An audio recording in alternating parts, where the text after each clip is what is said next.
Episode 4 Nandini की मुक्ति की राह। पिछले एपिसोड में आपने जाना कि समीर ने गांव वालों को बताया कि नंदिनी की आत्मा को मुक्ति दिलाने का एकमात्र तरीका माफी मांगना और उससे इंसाफ की बात करना है। गांव वालों ने एक बड़े अनुष्ठान की योजना बनाई ताकि नंदिनी की आत्मा को शांति दी जा सके। अनुष्ठान के दौरान नंदिनी की आत्मा प्रकट हुई और गांव वालों को चेतावनी दी कि माफी से कुछ नहीं होगा, उसे केवल इंसाफ चाहिए। उसने कहा कि गांव वालों को उसके परिवार को ढूंढकर उनके सामने उसकी सच्चाई बतानी होगी। नंदिनी ने साफ किया कि तब तक गांव वालों को उसका श्राप झेलना पड़ेगा। अब समीर के पास एक नया सवाल खड़ा हो गया है। क्या वह नंदिनी के परिवार को खोज पाएगा और अपने दोस्त रोहित को बचा सकेगा?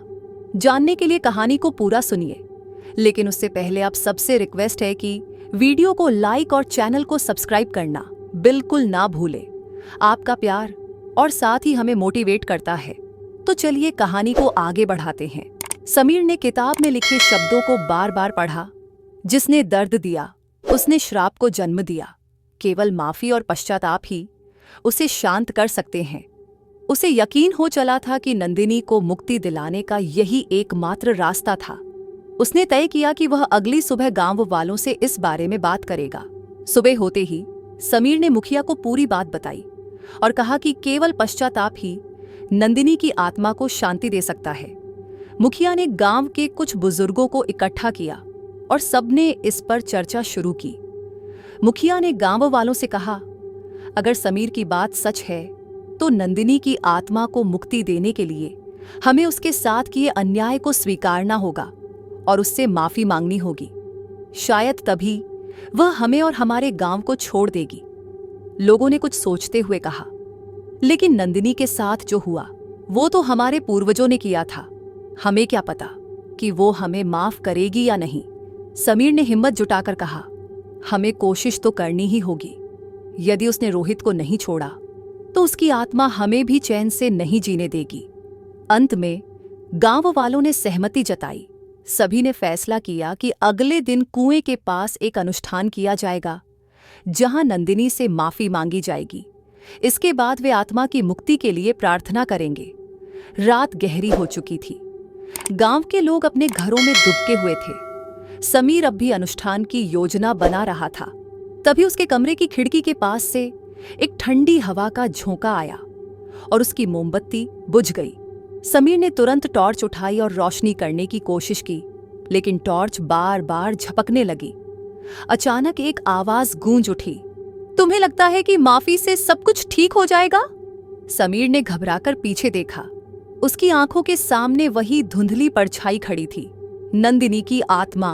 उसका चेहरा धुएं की लकीरों से बना हुआ था और उसकी लाल आंखें समीर को घूर रही थीं।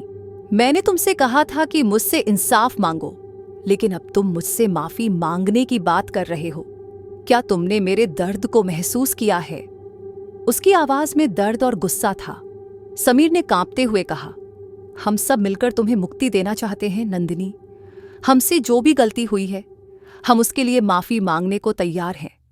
नंदिनी की आत्मा ने ठहाका लगाया और उसकी आवाज कुएं की गहराई से गूंजने लगी। माफी मांगने से कोई फर्क नहीं पड़ेगा।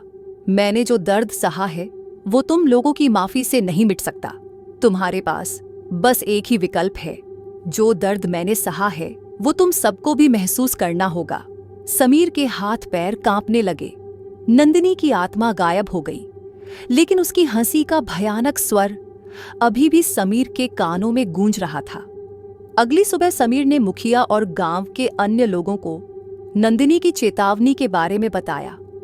ये सुनते ही लोग डर गए, लेकिन एक बुजुर्ग आदमी जो बहुत धार्मिक था बोला, हमें ईश्वर का सहारा लेना चाहिए।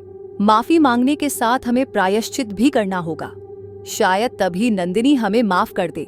सबकी सहमति के बाद गांव के लोगों ने एक बड़े अनुष्ठान की तैयारी शुरू की। उन्होंने पुराने मंदिर से दिए, फूल और हवन सामग्री मंगवाई। कुएं के पास बड़े दिए जलाए गए और गांव के लोगों ने मिलकर एक पंडित को बुलाया ताकि वह अनुष्ठान की विधि बता सके। अनुष्ठान शुरू हुआ। सबने मिलकर प्रार्थना करना शुरू किया। पंडित ने हवन सामग्री डालनी शुरू की और सभी ने नंदिनी से माफी मांगनी शुरू की। तभी अचानक आसमान पर काले बादल छा गए और तेज हवा चलने लगी। ऐसा लग रहा था मानो आसमान भी इस अनुष्ठान को रोकना चाहता हो। तभी नंदिनी की आत्मा फिर प्रकट हुई। उसकी लाल आंखें और भी भयानक दिख रही थीं। वह कुएं के पास खड़ी होकर जोर जोर से चिल्लाने लगी, मुझे माफी नहीं चाहिए, मुझे सिर्फ इंसाफ चाहिए। तुम लोगों ने मेरे साथ जो किया है उसे भुगतने के लिए तैयार रहो। गांव के लोग घबराकर इधर उधर देखने लगे। सबने पंडित से कहा कि जल्दी से अनुष्ठान को पूरा करें। लेकिन जैसे ही पंडित ने मंत्र पढ़ना शुरू किया, नंदिनी की आत्मा ने उसे रोक दिया। तुम लोगों को अभी तक समझ नहीं आया, ये सब व्यर्थ है। मुझे सिर्फ इंसाफ चाहिए और तब तक मैं चैन से नहीं बैठूंगी। गांव वालों ने उसके सामने हाथ जोड़कर कहा, हम तुम्हारे दर्द को समझते हैं और तुम्हें इंसाफ दिलाना चाहते हैं, लेकिन हमें रास्ता दिखाओ, हमें बताओ कि तुम्हें क्या चाहिए। नंदिनी की आत्मा धीरे धीरे शांत हो गई। उसने एक ठंडी आवाज में कहा, ठीक है, अगर तुम मुझे इंसाफ दिलाना चाहते हो तो तुम्हें मेरे परिवार को खोजकर उन्हें यह बात बतानी होगी। सिर्फ वही मुझे चैन दे सकते हैं।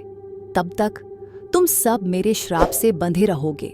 गांव में सन्नाटा छा गया। नंदिनी की यह नई शर्त सभी को चौंका देने वाली थी।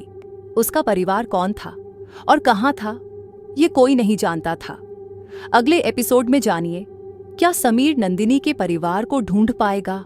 क्या वह अपने दोस्त रोहित को बचाने के लिए इस रहस्यमयी आत्मा की शर्त पूरी कर सकेगा?